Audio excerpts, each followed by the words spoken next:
My solution to end modern slavery in the fishing industry is to replace man with machine.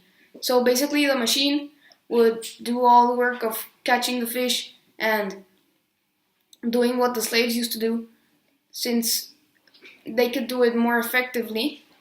This means that companies could benefit from this because slaves wouldn't be that effective because of how exhausted and tired they were of working all day non-stop. So machines would never get tired, therefore meaning more fish getting caught, meaning growth in the fishing industry economy, and meaning growth for companies and governments that rely on the money they gain from fishing industries, like Thailand. And also, slaves would benefit from this as well because maybe they would lose their job, but most importantly, they would they would stop getting tortured and stop from being threatened all day for their whole life. They would be put out of their suffering. They would finally get the chance to start a new life and to get sent to rehabilitation centers that are made from NGOs like Free the Slaves, and these organizations would help slaves get their life back on track and where they're supposed to be and gain their human rights. So yeah, benefits would come for the companies and the slaves. Also, the companies would also receive the machines, but it would cost them to buy them. But later, the cost won't matter because the since the machines would be more effective, it means more money. So that money that was spent on the machines can be recovered and you can make profit out of them. Not like slaves that were free, but doing their job wasn't easy for them, meaning that their effectiveness would be lost and you lose a lot of money if slaves don't do their job well, even though they're free.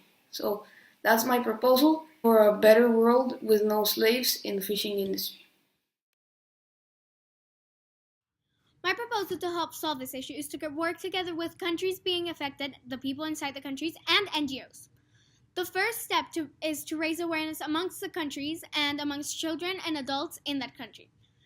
Citizens would create videos about slavery in their own country to show the people what slaves are actually going through in their country. This would work by showing the videos in different platforms and amongst the country itself. Raising awareness would show people what slaves are actually going through and teach them what they could do to help. The second step is to work together with the slave owners to get them to actually pay their workers so they will no longer be slaves. This would make the fish cost more, but it would mean that no slaves are being used. If this doesn't work, NGOs like Free the Slaves and the EGF could send convincing letters to the slave owners to let their slaves go, like they did Dotsi. My final proposition is to work together with the citizens to stop buying fish from companies that are not using the fair trade sticker. The fair trade sticker would ensure that the companies are no longer using slaves.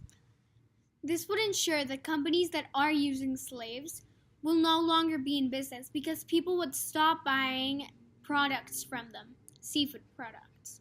Companies that are not using slaves could become bigger and grow, which means that the companies that are using slaves will no longer be in business, meaning that no company would ever have slaves.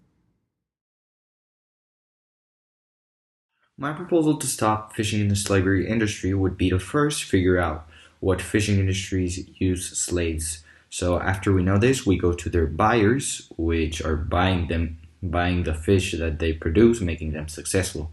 So we tell the buyers that they're buying from a company which is illegal basically because they use slaves, and then we tell the company that they can't do that anymore and they should change the fishing industry that they buy from. We can propose a fishing industry that doesn't use slaves, so this way the buyer that bought from the industry which used slaves can still be successful. And by taking away that buyer from a fishing industry, we can make the fishing industry which use slaves unsuccessful because they don't have nobody to sell to, so they would run out of business releasing their slaves.